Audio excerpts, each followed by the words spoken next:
அன்புக்குரியவர்களே, இந்த நாளிலும் உங்களை சந்திப்பதில் உள்ளபடியே கர்த்தருக்குள்ளே மகிழ்ச்சி அடைகிறேன். தேவாதி தேவனை துதிக்கிறேன், ஸ்தோத்தரிக்கிறேன்.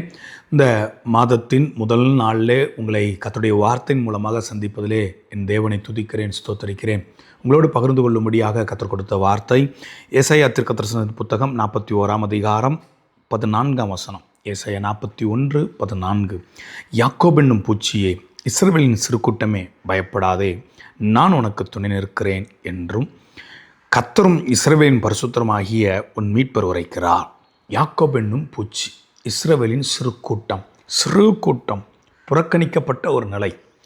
இந்த ஏசாயா தீர்க்கதரிசனத்தின் புத்தகனுடைய பின்னணியத்தை நம்ம பார்த்தோம் என்றால், ஏசாயா 1 அதிகாரம் 1 வசனத்திலே ஏசாயா எந்தெந்த ராஜாவின் நாட்களில், உசியா, யோதாம், ஆகாஸ், எசேக்கியா ராஜா காலங்களில் அவர் தீர்க்க தரிசனம் உரைக்கிறார். 39 அதிகாரம் வரைக்கும் எசேக்கியா ராஜாவுடைய சம்பவங்கள் முடிந்து விடுகிறது. 40 அதிகாரத்திலிருந்து நீங்கள் பார்த்தீங்கன்னா பாபிலோனிய அடிமைத்தன சம்பந்தமான காரியங்களை குறித்து அவர் தீர்க்க தரிசனமாக உரைக்கக்கூடிய காரியங்கள். உதாரணத்துக்கு 45 அதிகாரத்தில் 44 அதிகாரம் 28 வசனத்திலே கோரேஸை குறித்து அவன் என் மெய்ப்பன் என்று சொல்லி, கோரேஸ் ராஜா யார்?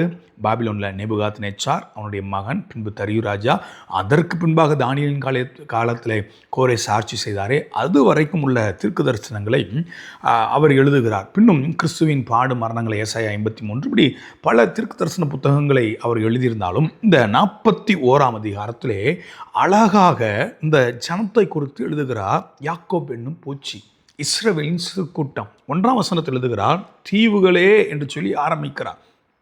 தீவு தனித்து விடப்பட்ட ஒரு அனுபவம், தீவு புறக்கணிக்கப்பட்ட ஒரு அனுபவம். பெருசாக எல்லாராலும் அங்கே எல்லா நாட்களும் கூடியிருந்து விட முடியாது. அதே போல தான் யாக்கோபு என்னும் சிறு பூச்சி, இஸ்ரவேலின் சிறு கூட்டமே, நீ பயப்படாத, நான் உனக்கு துணை இருக்கிறேன். ஏன் இந்த வார்த்தையை சொல்ல வேண்டும் என்றால், முந்தி சில வசனங்களை நான் வாசிக்கிறேன். 11 வசனத்திலிருந்து, இதோ உன்மேல் எரிச்சலாக இருக்கிற யாவரும் வெட்கி இளைச்சடைவார்கள். இந்த தீவை குறித்து, இந்த யாக்கோபை குறித்து, இந்த சிறு கூட்டத்தை பார்த்து கர்த்தர் சொல்லுகிறார். உங்களையும் என்னையும் பார்த்து தான் சொல்லுகிறார். எரிச்சலாக இருக்கிறவர்கள் வெட்கம் அடைவார்கள். ஒருவேளை வேதத்தில் முதல் எரிச்சல் அடைந்த காயினை குறித்து பார்க்கிறோம். காயின் ஆபேலை அங்கீகரித்தது நிமித்தம் தேவன் ஆபேலை அங்கீகரித்தார். காயின் ஒருவேளை எரிச்சல் பட்டிருந்தால், கோவப்பட்டிருந்தால் கர்த்தர்ட்ட கோவப்பட்டிருந்திருக்கலாம்.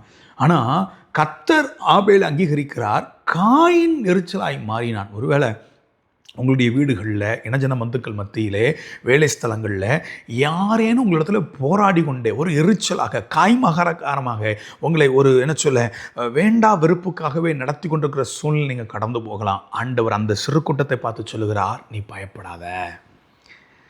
எரிச்சலாக இருக்கிற யாவரும் வெட்கி லட்சடைவார்கள். உன்னோட வழக்காடுகிறவர்கள் நாசமாகி ஒன்றும் இல்லாமல் போவார்கள். உன்னோட போராடினவர்களை தேடியும் காணாதிருப்பாய். உன்னோட யுத்தம் பண்ணின மனுஷர் ஒன்றும் இல்லாமல் பொருளாவார்கள். ஒரு கூட்ட ஜனம் யுத்தம் பண்ணுகிறார்கள், ஒரு கூட்ட ஜனம் எரிச்சலாக இருக்கிறார்கள், ஒரு கூட்ட ஜனம் போராடுகிறார்கள். அந்த சூழ்நிலை இருக்கக்கூடிய நெருக்கப்படுகிற காலங்களில் தேவ ஜனத்தை குறித்து சொல்லுகிறார். யாக்கோபு என்னும் பூச்சி, இஸ்ரவேலின் சிறு கூட்டம். பூச்சி எல்லாரும் விரும்புவாங்களா? பூச்சிக்கு எல்லாரும் விரும்பப்படத்தக்க ரூபம் இருக்குமா? எல்லாரும் விரும்பப்படக்கூடிய சூழ்நிலை இருக்குமா? இருக்காது. ஆனாலும் ஆண்டவர் சொல்லுகிறார், மனுஷன் உங்களை ஒதுக்கலாம், மனுஷன் உங்களை வெறுக்கலாம், ஆண்டவர் உங்கள் மேல் பிரியம் வைத்து ஆண்டு சொல்லுகிறார், யாக்கோபு என்னும் சிறு பூச்சியே, இஸ்ரவேலின் சிறு கூட்டமே, நீ பயப்படாத சொல்லிட்டு சொல்கிறாரு. உன் பிரச்சனைகள்லாம் அப்படி ஒரு புறம் இருக்குது. தொடர்ந்து நான் வாசிக்கிறேன்.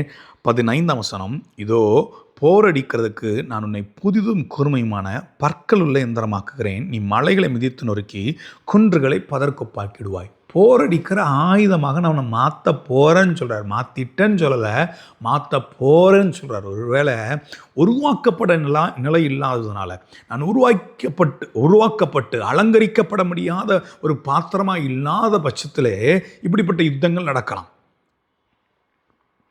நான் உருவாக்கப்பட வேண்டும் என்பதற்காக ஆண்டவர் இதெல்லாம் சில நேரங்கள் அனுமதிக்கிறார்.